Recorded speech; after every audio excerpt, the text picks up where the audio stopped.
Well, hello there, and welcome to my energy reading for this week, beginning the 5th of July 2021. My name's Karen Turpin from karenturpin.com. Now, when I tuned into the energies of the planet, specific to what I wanted to talk to you about today, a few things came through, a few key points. And the first one is movement. There's an energy of movement around, and I think you'll agree that we can see things are shifting and changing on a micro level, on a macro level as well. Macro being a planetary level, and the micro being more personal and, into our personal life situations. And so I feel the movement of energy, and I feel that there are many uprisings, and we can see those, of course, around the planet. But I kind of feel that there's a momentum building, there's a wave happening, and there will be more and more uprisings as people stand up and speak their truth, and they want to be heard, and they want to be seen, and they want to be acknowledged. And most of all, this is about free choice, right? People are not happy at being suppressed and told how to behave, because we're talking about being free sovereign beings, and being contained and suppressed doesn't go well when you are a free-spirited person, when you want to speak your truth, when you know that you have the right to be sovereign on this planet. So uprisings, movement of energy, change, because it's time. We've known for a long time, like eons of time, hundreds of years probably, that we're moving into this time of awakening, and we're moving on to a new timeline, etc. And so that change is inevitable. And whether this most recent situation in the last year and a half was brought about specifically to try to stop that awakening and that change and shift, it doesn't matter if that was attempted to stop it, because this is something that can't be stopped. So that doesn't actually matter. The point is, look around the planet now at how many people are awake in the last year and a half, and I think that that's very, very positive. And so it's time for change, and there will be changes. And the thing is that change makes a lot of people uncomfortable. A lot of people start the process of change, but then they want to go back, because the mind loves what is familiar. It likes to be in its comfort zone. And nothing about this whole last year and a half has been comfortable. And so, of course, the mind is kind of way out of its depth with this. It wants a change for the better, but it also kind of doesn't want to let go of what it knew before. And so a lot of people I've noticed are kind of getting stuck in no man's land. There's an expression, all mouth and no trousers.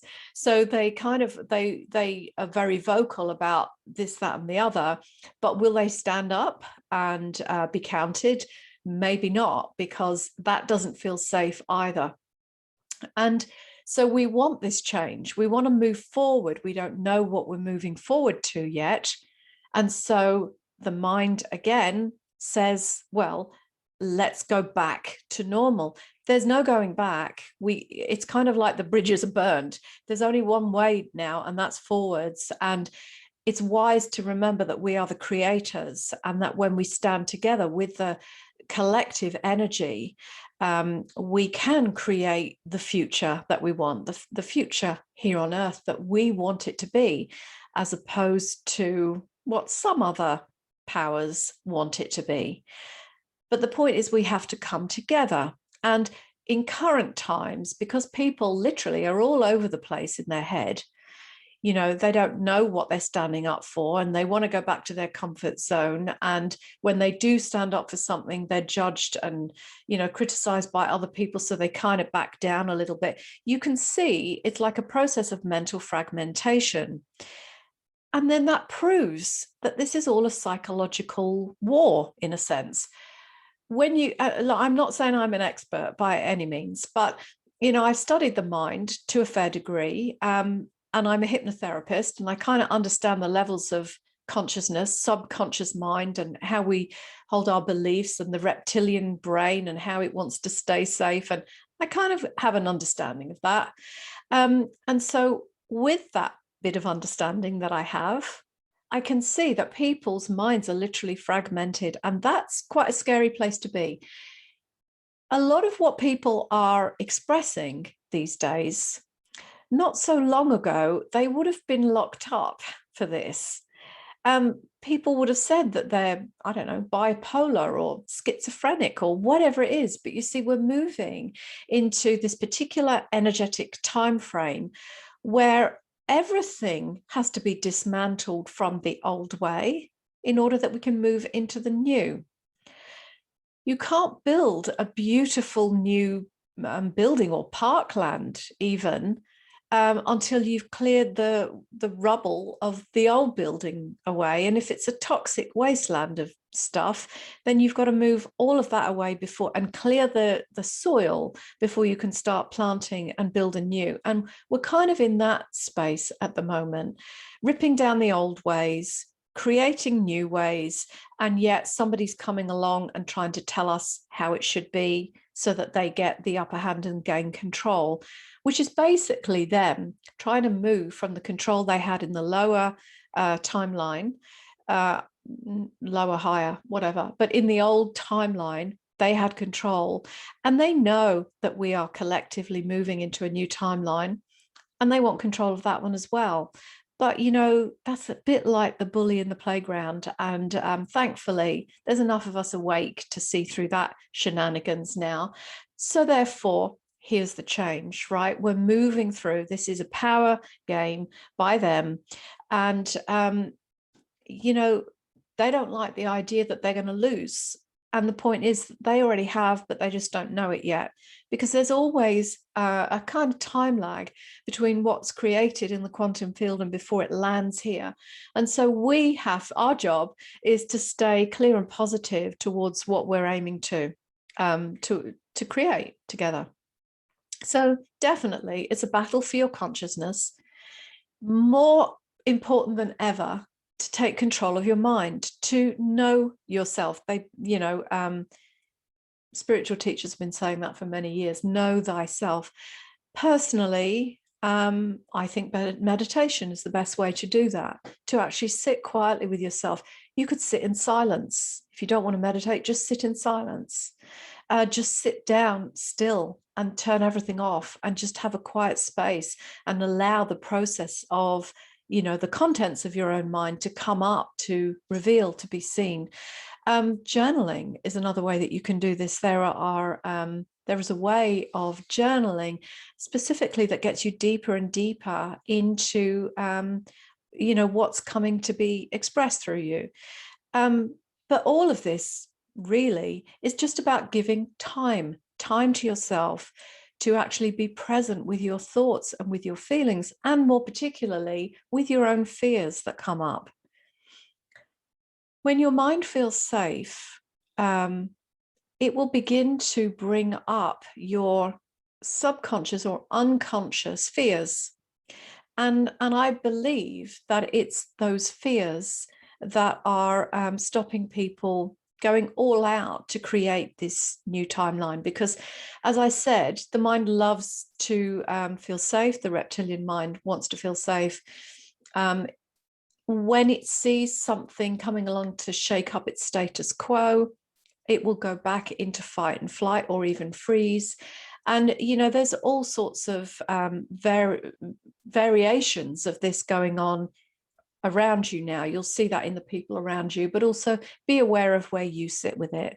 So yes, you want to go out and stand up and speak your truth and be counted. And yet maybe there's some fear there as well, fear of what will happen if you do. And that's okay to feel that. Just acknowledge that you feel unsafe in this space at the moment, because we're in a space of global change, micro and macro. It's affecting the whole planet. And also your personal sense of security is being challenged in this. So it's a difficult time. You know, I have full positive visions of the future. I feel that Everything will work out fine. I think it's really important to hold our ground right now, not cave in. But, you know, that's my feeling and that's my belief. And that's what I'm putting energy into, because I don't want to use my powerful energy and consciousness and focus on fear and worry, because then I'm putting energy into creating something that I don't want. So I would much rather take the power of my creative life force and project it into a beautiful outcome for all of humanity and planet Earth. And so I'm spending my time, my consciousness, my energy visioning that beautiful future where we are all in abundant health and where we all have abundant, clean, natural resources. And literally, you know, that vision of paradise that you might have, that's certainly where I spend time each day, focusing my energy consciousness. Because if we worry about all the dark stuff, that certainly is around. I'm not saying it's not. But if we spend our energy and our time focused on that, it's kind of like praying for something that we don't want. So isn't it better to use your power more consciously and vision a beautiful future, you know, where we can thrive and grow healthy, you know, all of that stuff. So that's my theme for this week. That's my view.